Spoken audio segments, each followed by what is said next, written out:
Hello বন্ধুরা, কেমন আছেন সবাই? আশা করি সবাই ভালো আছেন। তো আজকে যে মুভিটি নিয়ে কথা বলবো তা হলো কোয়ালিটি 2898 AD মুভিটাকে নিয়ে। আপনাদেরকে প্যান স্টোরির পক্ষ থেকে স্বাগত জানাচ্ছি। তো চলুন আর কথা না বাড়িয়ে শুরু করি আজকের গল্প। গল্পটি শুরু হয় মহাভারতের সময়ে, যখন কুরুক্ষেত্র যুদ্ধ শেষ হয়ে গিয়েছিল। তখন গুরু দ্রোণের পুত্র অশ্বত্থামা তার বন্ধু দুর্যোধনের মৃত্যুর প্রতিশোধ নিতে পাণ্ডবদের সব সন্তানকে মেরে ফেলে এবং পাণ্ডবদের পুরো বংশ ধ্বংস করার চেষ্টা করে।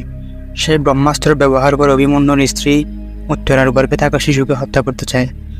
তাই সে উত্তরার পেটে ব্রহ্মাস্ত্র নিক্ষেপ করেন, কিন্তু ভগবান কৃষ্ণ সেই শিশুটিকে তার শক্তি দিয়ে বাঁচিয়ে নেন।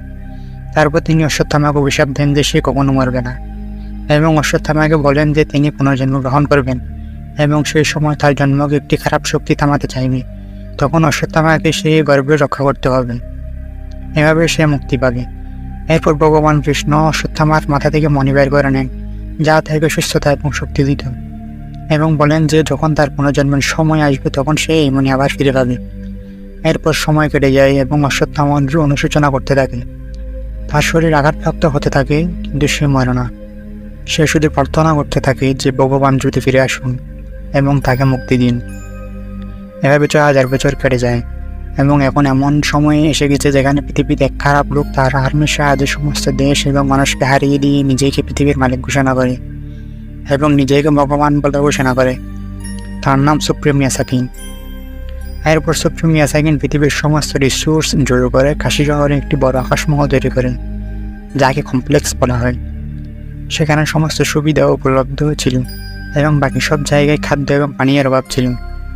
তাই সবাই সেখানে থাকতে চাইত, কিন্তু সেখানে যেতে হলে একটি ডিজিটাল কারেন্সি প্রয়োজন ছিল, যাকে ইউনিট বলা হয়।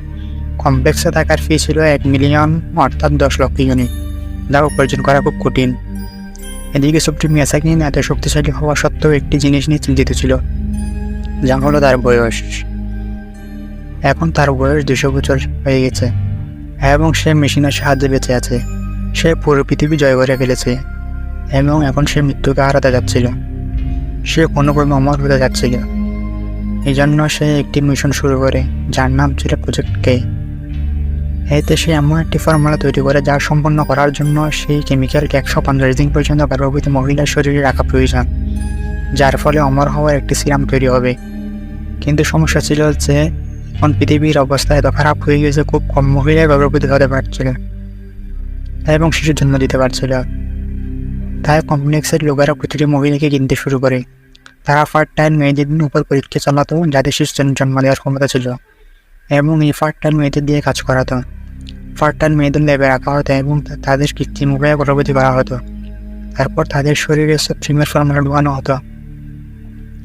কিন্তু সেই ফর্মুলা এত শক্তিশালী ছিল যে কোনো মেয়ে তার সাথে 3 মাসের বেশি গর্ভবতী দেখতে পারত না। ওই মেয়েটি নিজে মারা যেত অথবা তার শিশু। কিন্তু সুপ্রিমের প্রয়োজন ছিল 5 মাস পর্যন্ত গর্ভবতী থাকা মহিলার। তাই কমপ্লেক্সের লোকেরা এমন মহিলার খোঁজ করছিল, এবং এই কাজে সুপ্রিমের 2 জন বিশেষ লোক সবচেয়ে এগিয়ে রয়েছে। একজন কমান্ডার মানুষ, যিনি কমপ্লেক্সের আর্মির নেতা, এবং অন্যজন কাউন্সিলর বানিয়ে, যিনি সুপ্রিমের উপদেষ্টা ছিলেন, যার কাছে সমস্ত শাস্ত্রের জ্ঞান ছিল। কমান্ডার মানুষ ফার্টাইল মেয়েদের খোঁজ করার পাশাপাশি বিদ্রোহীদের উপর নজর রাখতেন। তারা কমপ্লেক্সের রাজ শেষ করতে চাইতেন। এই বিদ্রোহীদের সবচেয়ে বড় দল ছিল সাম্বালায়, যা হিমালয় পর্বতে অবস্থিত একটি গোপন জায়গা। সেখানে লোকেরা সুপ্রিম ইয়াসাকিন এবং তার শাসনকে থামাতে চাইছিল, এবং তাদের বিশ্বাস ছিল যে শীঘ্রই ভগবানের শেষ অবতার কালকেই জন্ম হবে, যিনি পৃথিবীকে রক্ষা করবেন। সাম্বালার লোকদের কাছে অশ্বত্থামার মণি ছিল, এবং তারা বিশ্বাস করত যে যখন কলকি জন্মের সময় আসবে তখন মণি উজ্জ্বল হয়ে উঠবে। অন্যদিকে কমান্ডার মানুষ এবং কাউন্সিলর পানি সেই বিদ্রোহীদের সম্পর্কে জানত। তাই তারা সাম্বালাকে খুঁজে বের করার চেষ্টা করছিল, যাতে তারা এই বিদ্রোহীদের শিকড় থেকে মুছে ফেলতে পারে। এর মধ্যে কমপ্লেক্সে কাজ করা একটি মেয়ে, যার নাম সুমতি, সে ল্যাবের পরীক্ষায় গর্ভবতী হয়ে যায়, কিন্তু তার রিপোর্ট এটি প্রকাশিত হয়নি। তাই সুমতি এটি লুকিয়ে রাখে। এইভাবে 5 মাস কেটে যায় এবং তার শিশু নিরাপদ থাকে। কিন্তু তারপরে একদিন কমপ্লেক্সের লোকেরা এটি জানতে পারে এবং তারা তার দেহে সুপ্রিমের ফর্মুলা ঢুকিয়ে দেয়। এরপর তারা সুমতির দেহ থেকে সেই সিরাম বের করতে থাকে। এই প্রক্রিয়া সাধারণত মেয়েরা মারা যেত, কিন্তু এইবার ল্যাবে কাজ করা মেডি নামের একটি মেয়ে, যিনি আসলে সাম্বালার একজন বিদ্রোহী, সুমতির মধ্যে বিশেষ কিছু দেখতে পান এবং তাকে বাঁচানোর সিদ্ধান্ত নেন। সেখানে বীরেন, কাইরা এবং আর্য নামের 3 জন বিদ্রোহী দেখা পাচ্ছেন। অন্যদিকে রুমি নামের একজন বয়স্ক বিদ্রোহী ব্যক্তি শাম্বালার কাছ থেকে অশ্বত্থামা মণি নিয়ে বেরিয়ে পড়েন এবং একটি গুহায় অশ্বত্থামা বাস করছিলেন, যেখানে একটি মেয়ের মাধ্যমে তার মণি ফিরে পেয়ে যান। এখন সে মণি উজ্জ্বল হয়ে উঠেছে, তাই অশ্বত্থামা সেটি তার মাথায় লাগিয়ে নেন, যার ফলে তার সব কথা সেরে যায় এবং তিনি খুব শক্তিশালী হয়ে ওঠেন। তারপর তিনি তার জীবনের উদ্দেশ্য পূরণ করতে অর্থাৎ কল্কির মাকে খুঁজতে বেরিয়ে পড়েন। যেহেতু তার শরীর থেকে পুরো সিরাম বের হয়নি, তাই কমান্ডার মানুষ মধ্যে গিয়ে খুঁজতে বের হন এবং তার উপর 1 মিলিয়ন পাউন্ড অর্থাৎ পুরস্কার ঘোষণা করেন, যার ফলে অনেক বাউন্টি হান্টার এবং কমপ্লেক্স সৈন্য সমুদ্রের বিছানা করে যায় এবং বিদ্রোহী আর্য এবং সমুদ্রকে কমপ্লেক্স সৈন্য আরও ধরে ফেলে। ঠিক তখনই সেখানে অশ্বত্থামা এসে পড়েন, যিনি তার মনের শক্তির মাধ্যমে কল্কির মাকে অনুভব করেছিলেন, যিনি ছিলেন সুমতি। তাই তিনি তাকে বাঁচাতে এসেছিলেন। এরপর তিনি সকল সৈন্যদের সাথে লড়াই করে তাদের পরাজিত করেন। কিন্তু ঠিক তখনই সেখানে ভৈরব নামে একজন বাউন্টি হান্টার আসে, যিনি খুব দক্ষ যোদ্ধা ছিলেন এবং তার সাথে ছিল বুচি নামে একটি এআই সুপার কার। ভৈরব কমপ্লেক্সকে খুব পছন্দ করতেন এবং যে কোনো উপায়ে সেখানে যেতে চাইছিলেন। এই জন্য তার প্রয়োজন ছিল 1 মিলিয়ন ইউনিট, তাই সে সুমতিকে ধরতে এসেছিল। তারপর ভৈরব সুমতিকে ধরার চেষ্টা করে, কিন্তু অশ্বত্থামা তার পথ আটকান এবং তাদের মধ্যে তীব্র লড়াই হয়, যেখানে ভৈরব পরাজিত হন। এরপর অশ্বত্থামা বিদ্রোহীদের সাথে সুমতিকে নিয়ে সেখান থেকে বেরিয়ে যান এবং তারা সম্বলায় পৌঁছান। সেখানে সুমতির পা রাখার সাথে সাথে কিছু গণঘটনা ঘটে, যা সম্বলার মানুষদের বুঝিয়ে দেয় যে ভগবানের জন্ম দেওয়ার জন্য নির্বাচিত মহিলা সুমতি।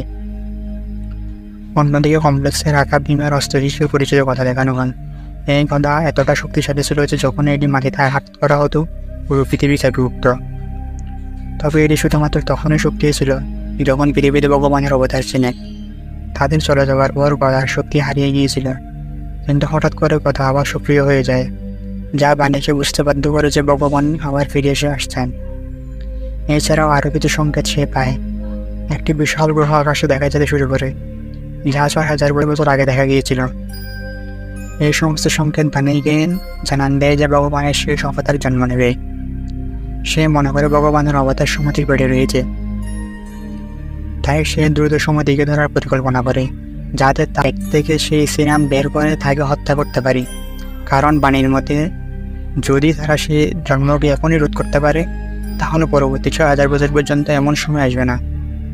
কমান্ডার মনের ধারণা করে যে বিদ্রোহীরা সুমতিকে তাদের সাথে সম্মানে নিয়ে গেছে, কিন্তু তাদের সেই স্থানের অবস্থান জানা ছিল না। তখন ভৈরব সেখানে এসে জানায় যে সুমতিকে ধরে নিয়ে আসবে, কারণ কেবল সেই অশ্বত্থামার মোকাবিলা করতে পারে। এতে মানুষ বলে যে যদি সে এই কাজ করে তবে সে নিজে তাকে কমপ্লেক্সে নিয়ে যাবে। এরপর ভৈরব তার সুপার কার বুচিকে আপডেট করতে থাকে, যাতে সে অশ্বত্থামাকে পরাজিত করতে পারে এবং সম্ভালায় যাওয়ার জন্য সে এক বিদ্রোহী ছেলেকে মিথ্যে বলে যে সে এখন তাদের পক্ষে রয়েছে। এই কারণে সেই বিদ্রোহী ভৈরবকে সম্ভালা নিয়ে যায়। সেখানে পৌঁছে ভৈরব সেই ছেলেকে অজ্ঞান করে দেয় এবং তারপর সে তার প্রযুক্তির সাহায্যে অশ্বত্থামার রূপ ধারণ করে। তারপর সে সমুদ্রের কাছে যায় এবং তাকে বোকা বানিয়ে সেখান থেকে বের করতে শুরু করে। ঠিক তখনই আসলে অশ্বত্থামা সেখানে এসে ভৈরবের কথা পায় এবং তার সাথে লড়াই শুরু করেন। এবার ভৈরব তার গাড়িকে একটি বিশাল রোবট বানিয়ে অশ্বত্থামার সঙ্গে তুমুল লড়াই করে, কিন্তু তবুও অশ্বত্থামা তাকে পরাজিত করে অজ্ঞান করে দেয়। এই সময় কমপ্লেক্স আর্মি সম্ভালায় পৌঁছে, যার কারণ তারা ভৈরবকে ট্র্যাক করে সেই স্থানে পথ খুঁজে পায়। তারা সেখানে নিরাপত্তার শিল্ড ভেঙে ভিতরে প্রবেশ করে। যদিও সম্ভালার সৈন্যরা তাদের মোকাবিলা করে, কিন্তু তারা কমপ্লেক্সের উন্নত অস্ত্রের সামনে দেখতে পারে না এবং পরাজিত হয়। তখন মানুষ সেখানে এসে অশ্বত্থামাকে অনেকগুলো ব্যান্ড দিয়ে বেঁধে ফেলে এবং সুমতিকে ধরে নিয়ে যেতে শুরু করে। ঠিক তখন ওরা অজ্ঞান ভৈরবের হাতে অশ্বত্থামার জন্য এসে পড়ে, যা মহাভারতের কন্নড় বিজয় ধনুক ছিল। এতে ভৈরবের জ্ঞান ফিরে আসে এবং সেই ধনুকের শক্তি সক্রিয় হয়, কারণ ভৈরব আসলে সূর্যপুত্র কর্ণের জন্ম ছিল, যার হাতে তার বিজয় ধনুক আসার সাথে সাথে কর্ণ এবং তারও অস্ত্র উভয় সক্রিয় হয়ে যায়। মহাভারতে অশ্বত্থামা এবং কর্ণ বন্ধু, তাই এখানে যখন সে অশ্বত্থামাকে বাঁধা অবস্থায় দেখে, তখন সে কমপ্লেক্সের পুরো আর্মির সাথে লড়াই করে তাদের পরাজিত করে এবং মানুষকে হত্যা করেন। তারপর কর্ণ সুমতিকে মুক্ত করে, কিন্তু তখনই বুঝি তাকে ডাক দিই, যার ফলে ভৈরব তার পুরনো রূপে ফিরে আসে এবং সে সুমতিকে সেই পুরস্কার পূর্ণ ধরে নিয়ে যায়। অন্যদিকে কাউন্সিলর বাণী সুপ্রিম মিয়াসাকিনের সাথে দেখা করে এবং তাদের সমুদ্রের শরীর থেকে বের করা এক ফোঁটা সিরাম দেয় সুপ্রিম যখন এই সিরাম নিজের দেহে প্রবেশ করায় তখন সে অনেক তরুণ এবং শক্তিশালী হয়ে যায় এবং সে অর্জুনের গান্ডীব ধনুক ধরে নেয়, যে এটি ছাড়া ক্ষমতা রাখে সে যাই কাউকে পরিচিত করতে পারে। সে এই ধনুক তুলতে সক্ষম হয় কারণ সে যে সিরাম নিয়েছিল তার মধ্যে ভগবানের অংশ ছিল। এখন সুপ্রিম মেসাকে নিজের সুমতিকে ধরার জন্য সিদ্ধান্ত নেন, যাতে সে তার শরীর থেকে সম্পূর্ণ সিরাম বের করে অমর এবং মহাশক্তিশালী হতে পারে। তো এখানে কল্কি 2898 এডি মুভিটির কাহিনী শেষ হয়। এরপরের কাহিনী মুভিটির পার্ট 2-তে দেখানো হতে পারে। তো আপনাদের কাছে এই মুভিটি এবং আমার এক্সপ্লেনেশন কেমন লাগলো তা জানাতে পারেন। আর আজকের মতো এখানে শেষ করছি। অন্য কোনো মুভি নিয়ে আপনাদের সামনে আবার হাজির হব। Good bye.